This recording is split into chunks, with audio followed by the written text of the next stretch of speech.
What's going on YouTube? JT is Reborn here, and welcome back to another edition of my DC comic book reviews. And in this video, I'm going to talk about Batman and Robin issue number 10. This one is written by Joshua Williamson, with artwork done by Simone DeMeo for some pages, and then Nicolas Sismagia as the artist for some of the other pages as well.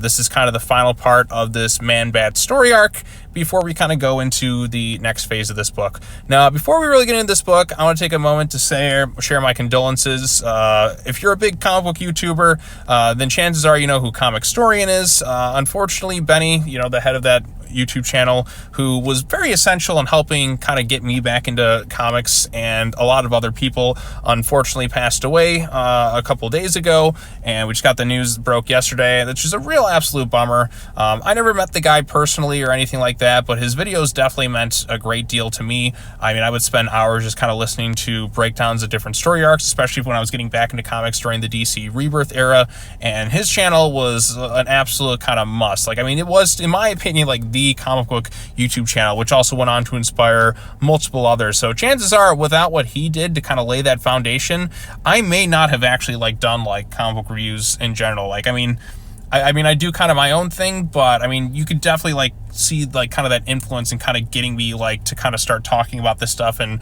wanting to read more about specific characters and so on and so forth. But especially those great kind of abridged story breakdowns, fantastic stuff. Rest in peace, Benny. You will definitely be missed. I mean, the impact on comic book YouTube cannot be understated what Comic Storian did. So just wanted to share my condolences, because like I said, I mean, that was one of my favorite channels to follow.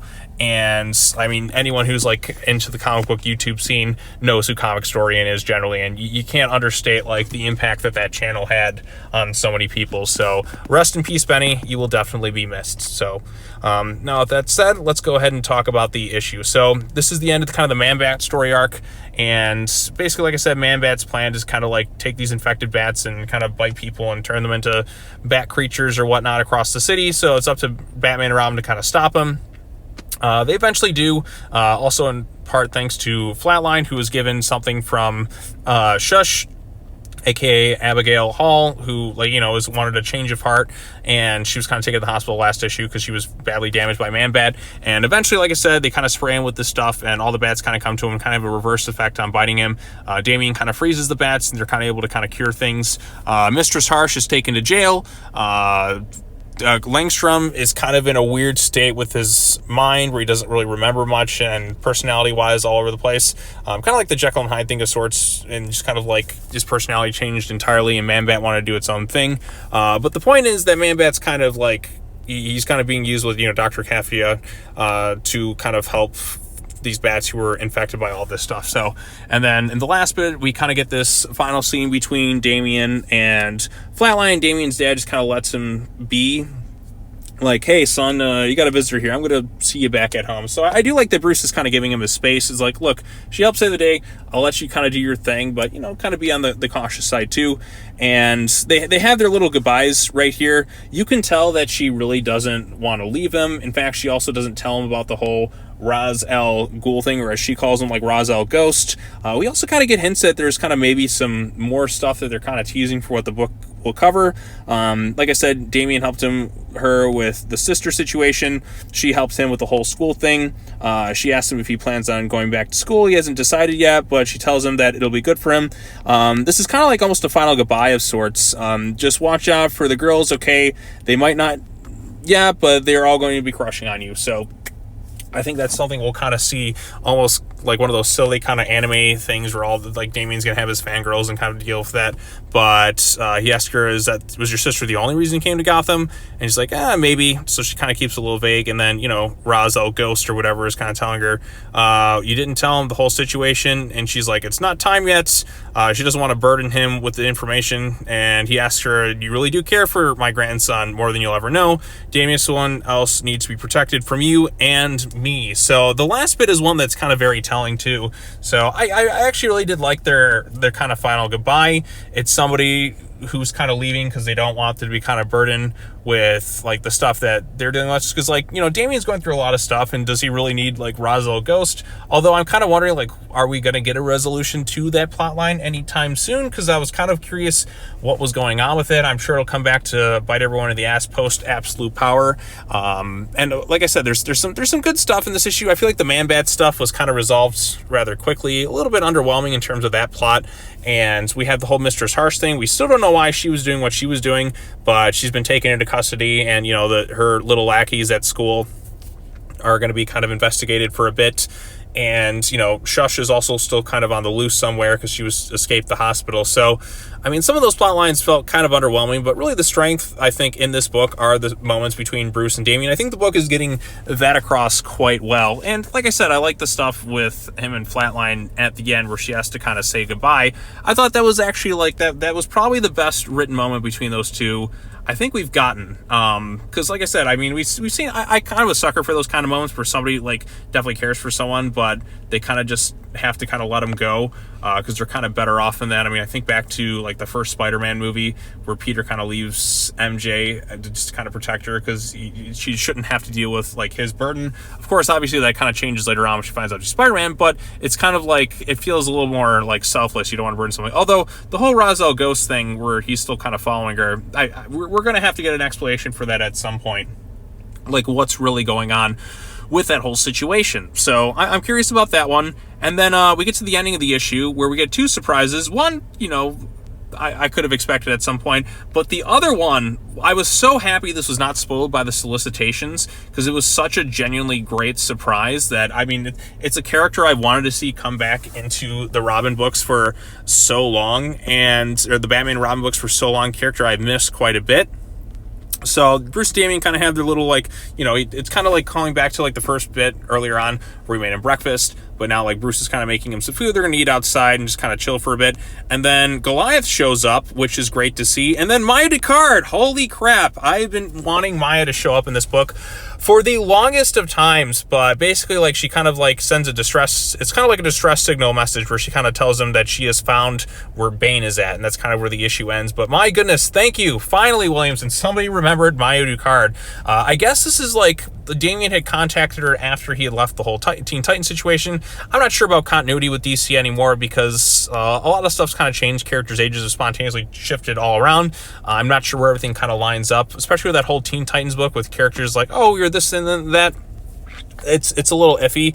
They don't try to reference his time with the Teen Titans because I think most people want to kind of forget the ending of that run. But I guess after he kind of left, and before he went to Lazarus Island, he asked Maya to kind of look into where Bane was at. And then, of course, Bane is going to be on Dinosaur Island. So that's where the next story arc is going to go. So issue 10 ends on a very kind of exciting cliffhanger. Now, we're kind of over the whole Man-Bat thing. Didn't really think it was always the most exciting of plots, but like I said, the father-son dynamic and how the building of those character relationship moments is kind of where the issue's at its strengths. I like the kind of final goodbye with Flatline for now. I'm sure she's going to come back again at some point, but I'm really happy to see Maya Ducard back. Like, I have missed Maya in these books for so long because, like I said, like, I really love Robin, son of Batman, and those two and their dynamic work so well. Like I said, she's more of like a kind of like a sister to him, and she's a great character. And I just want to see them kind of interact again. I've missed seeing Maya in the books for so long. I can't remember the last time she's really been in much of anything. And of course, Goliath, how can you not love this lovable bat-winged creature? He's grown to enormous size, but I mean, it's Goliath. Like, Goliath is awesome.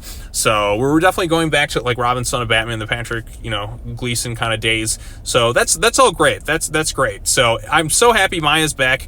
I never, like I said, they didn't spoil her in the solicitations or anything. So seeing her genuinely surprised me because I did not expect them, because I figured they would have kind of announced it ahead of time, but it was so much more impactful not knowing going into this thing that Maya was coming back. So she's obviously something going on Dinosaur Island. That's going to be the next story arc where they're going to go confront Bane. Because obviously Damien and the whole Alfred situation where he watched Alfred die at the hands of Bane, kind of feeling responsible for the whole situation despite Bruce kind of sending him in and all that. So those two going to have a confrontation with Bane is actually very exciting because we haven't had that. Like, Damien hasn't really, I don't think he's actually seen Bane since the whole Alfred's dying situation. That's something that's going to haunt him for the rest of his life. So having them go to confront Bane about all this stuff is, to me, that's a much more exciting storyline to kind of get to. So the Man-Bat thing could have been a little bit better. I feel like the Shush and Mistress Harsh thing didn't really go much of anywhere.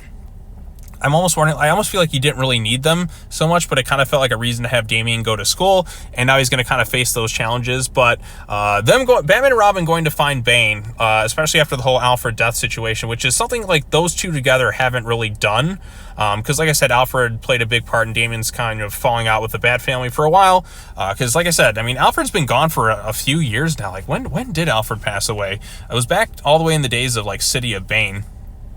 So I think was that Tom King's thing, or was that someone else? I think it was. But yeah, Alfred's been gone for quite a while. So having them finally go to confront Bane on Lazarus Island, or not Lazarus Island, Dinosaur Island, and kind of like tying back to some of the other Robin books with Damian, I'm excited about that. So this issue, some of the character moments I really liked. The plot itself, the Man-Bat stuff, felt kind of underwhelming.